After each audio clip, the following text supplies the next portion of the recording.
মাছ ধুয়ে জল ঝরাতে দিয়েছি। এখন এখান থেকে লাউটা নিয়ে কাটবো। গোটা লাউয়ের অর্ধেক কেটে একটা ছুলে নিয়েছি, ধুয়ে ছোট ছোট করে কেটে এরকমভাবে কেটে নিয়েছি। বসায় দিয়েছি, দিয়ে জল ঝরাতে দিয়েছিলাম। এখন লবণ হলুদ দিয়ে নেব।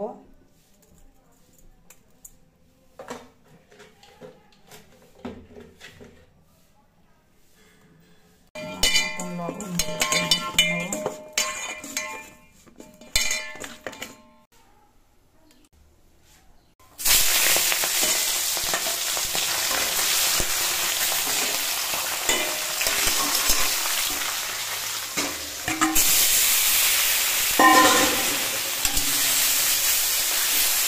এই পাশে মাছগুলো দিয়েছি, আর এই পাশে দিয়ে সব মাছ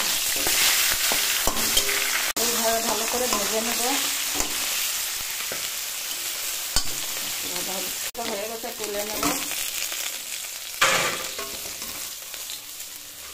এই পাশে হয়ে গেছে, আর একটু হাতাও হয়ে গেছে। কড়াইতে তেজপাতা জিরে দিয়ে দেবো একটু তেলেই। বলেছি আমি কম তেল দিই, তেল আমার ভালো লাগে না। কম তেলে রান্না আমার খুব ভালো লাগে, সেটা প্রথমে বলেছি।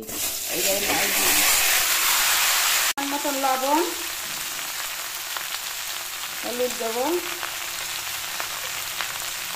লাউতে সাদা সাদা থাকলেই ভালো হয়, বেশি কালার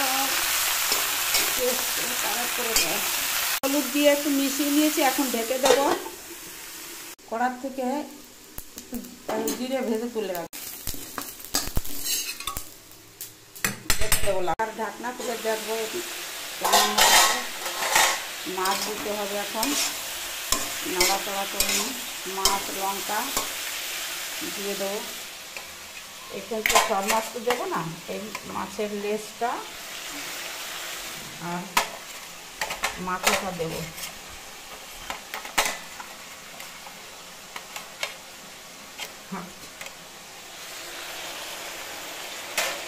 কাঁচা লঙ্কা দেবো, কিছু কাঁচা লঙ্কা দিচ্ছি। এবার নাড়াচাড়া করবো, আর ঢাকবো না। পিস দিয়ে দিলাম, মাথা দেওয়া হয়েছে, লেজ আর একটা পিস, তিনজনের হয়ে যাবে। ঢেকে দেবো না, জলও দেবো না, এভাবে নাড়াচাড়া করবো। এই হাতা দিয়ে নাড়ছি, ভেঙে ভেঙে দেবো। মাছের মাথাটাকে ভেঙে দেবো।